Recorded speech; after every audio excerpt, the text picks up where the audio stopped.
Hello बच्चों, यहां लिखा गया है a small block of mass m slides on frictionless horizontal table. मतलब समझो, ये जो टेबल का सरफेस है नीचे वाला, यहाँ पे कोई भी फ्रिक्शन नहीं है। क्लियर है? It constraint to move inside a ring of radius l। अच्छा ठीक है, रिंग का रेडियस l है, which is fixed on the table at t is equals to 0। block has tangential velocity v naught। ठीक है, tangential velocity v naught दिया है। The coefficient of friction between block and ring is mu. Clear है? मतलब समझो, ये वाला जो सरफेस है अंदर वाला, ये यहां पे फ्रिक्शन है। समझ में आ रहा है क्या आपको? ये इस पर्टिकुलर पॉइंट पे फ्रिक्शन यहां पे है, दैट इज म्यू। ये आपको दिया गया है। क्लियर? समझ रहे हैं सभी लोग ये? अब लिखा गया है the velocity of the block at any time T. देखो, एक तो नीचे mg लगेगा और एक नॉर्मल लगेगा टेबल से, वो बैलेंस हो गया और उस नॉर्मल की वजह से कोई फ्रिक्शन नहीं है।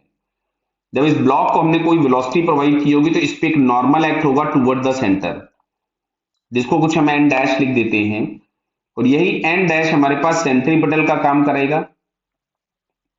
तो इसको हमने लिख दिया एन एम इंटू ए सी, और ए सी की जगह मैं लिख देता हूं वी स्क्वायर बाई आर। तो ये हम लोगों के पास आ गया नॉर्मल, और रेडियस की जगह यहां पे हमको दिया गया है L, it is M V square by L. अच्छा ठीक है, अगर हमने ब्लॉक को इधर की तरफ में फेंका है तो इस पे फ्रिक्शन पीछे लग रहा होगा एफ के, जो कि हम लोगों को एक टेंजेंशियल फोर्स प्रोवाइड करेगा, जिसकी वजह से एक टेंजेंशियल एक्सेलरेशन आएगा।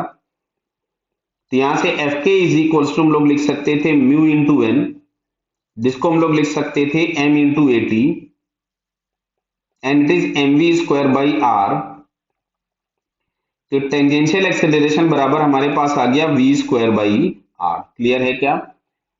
फ्रिक्शनल फोर्स को लिख सकते थे, हाँ ठीक है, म्यू इंटू एन। तो यहाँ म्यू भी आएगा। अभी समझ में आ रहा है ना बेटा? म्यू इंटू एन, ये मैंने केवल एन की वैल्यू लिख दी थी, M V square by R. तो ये आ गया mu V square by R, ये आ गया टेंजेंशियल एक्सेलरेशन। लेकिन अगर हम देखें तो ये वेलोसिटी के अपोजिट है, मतलब ये काम करेगा रिटार्डेशन का। क्या काम करेगा?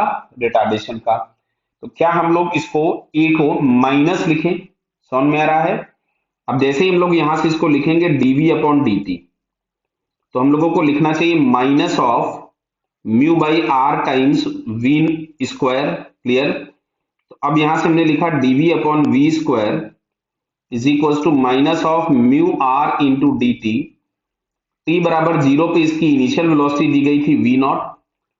किसी भी टाइम t पे इसकी वेलोसिटी v आपसे पूछी गई है, तो मैं इसको यहां लिख रहा हूं, तो मैं इसको ऐसा लिख सकता था integration of v raise to the power 2 dv is equal to minus of mu T by R. Clear बेटा? dt का इंटीग्रेशन t हो गया, लिमिट्स भी लगा दिया।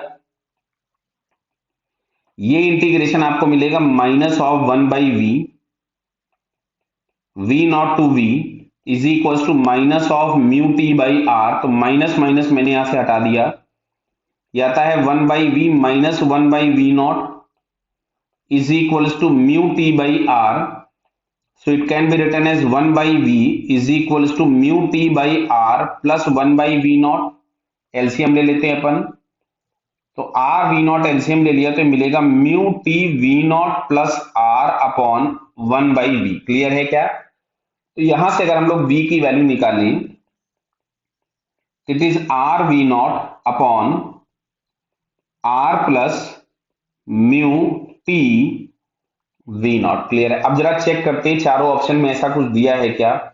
नहीं। तो इसमें ऊपर भी आर नहीं दिया है, मतलब आर इन्होंने ऊपर नीचे से कॉमन निकाल लिया। तो मैं अगर आर कॉमन निकाल लूंगा तो ऊपर बचेगा वी नॉट, नीचे में से आर कॉमन निकालोगे तो 1 plus mu T V naught by are.